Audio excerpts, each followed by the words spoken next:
Do y'all remember when we were kids and they taught us cheaters never prosper, and then we lived our lives and we were like, wait a second, the opposite of what you said is true. Almost exclusively the worst people in society succeed. But I'm mentioning this today because the Uber news that just came out just further confirms it. More than 120,000 documents were leaked to The Guardian, and they detail the legally questionable, morally bankrupt methods that they used to become a global ride-sharing empire. The confidential documents, dubbed the Uber files, spanning a 5-year period from 2013 to 2017, when the company was run by its co-founder Travis Kalanick, whom the board successfully pressured to step down back in 2017 following a number of scandals, including revelations of a culture of sexual harassment in the workplace. And now, after all the previous articles, the books, they have a series about how ridiculous the rise of Uber was, we have now gotten a further glimpse into how the leadership skirted around laws and regulations to pry open international markets and crush competing taxi services. But first, we should definitely talk about the lobbying, because the files show Uber discreetly courting prime ministers, presidents, billionaires, oligarchs, and media barons from around the world, spending tens of millions of dollars on lobbyists and organizing face-to-face meetings between its executives and then U.S. Vice President Joe Biden,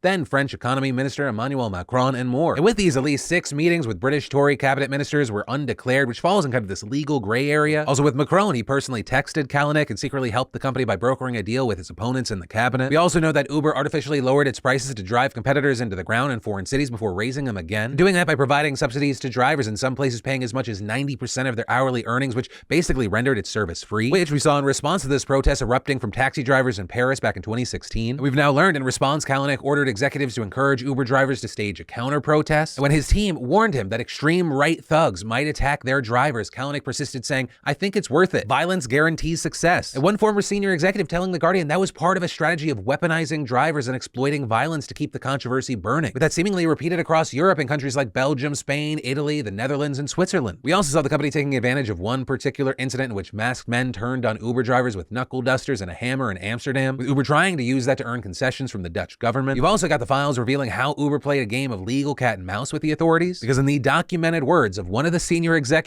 who wrote an email, "We are not legal in many countries. We should avoid making antagonistic statements." And another commenting, "We have officially become pirates." And the head of global communications adding, "Sometimes we have problems because, well, we're just illegal." And so you had authorities in many countries clamping down on Uber, impounding unlicensed drivers, cars, and even raiding company offices. But it's been revealed that Uber devised tactics to evade the police, one of which was dubbed the kill switch, where when an office in one country was raided, executives would frantically cut off that office from main data systems to prevent law enforcement from accessing evidence, with that move being made at least a dozen times in France, the Netherlands, Belgium, India, Hungary, and Romania. Now, with all that, as far as responses, you had a spokesperson for Kalanick saying that he never authorized any actions or programs that would obstruct justice in any country, and adding that he never suggested that Uber should take advantage of violence at the expense of driver safety, saying the reality was that Uber's expansion initiatives were led by over 100 leaders in dozens of countries around the world, and at all times under the direct oversight and with the full approval of Uber's robust legal policy and compliance groups. Also going on to question the file's authenticity and pointing out that many of the reporters behind the investigation probably use Uber themselves. But as far as Uber's official statement, they seemed more like, well, everyone kind of knows Uber is a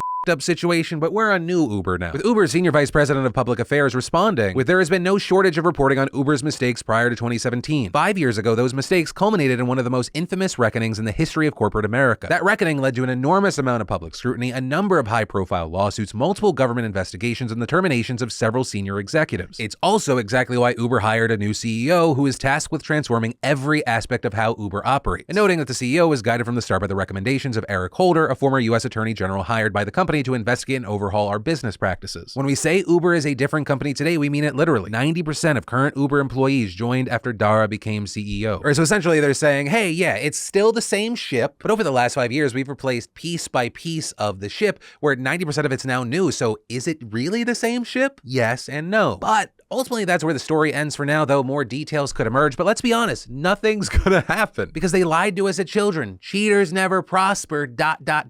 if it's a small cheat. The bigger the cheat gets, the more money that's involved, the more likely that person is to prosper. Bernie Madoff types are the exception, not the rule. Right? We live in a country where the people who made the opioid crisis will never spend a day in jail. They just gotta give people and government some of that sweet, sweet blood money. But you know this, you see this, you've got eyes and ears. But as always, thank you for watching, subscribing, and thanks to our fantastic sponsors like Coinbase and more specifically, Coinbase, DeFranco.com for making these extra videos possible. If you're looking to get into crypto and or you just want like $42 for free, sign up now. It's a great service that I use, it's free, and you get $10 in Bitcoin just for signing up and $32 more in other crypto just for learning about them. You're welcome, and also thank you. Yeah, I love your faces, and I'll see you in the next video.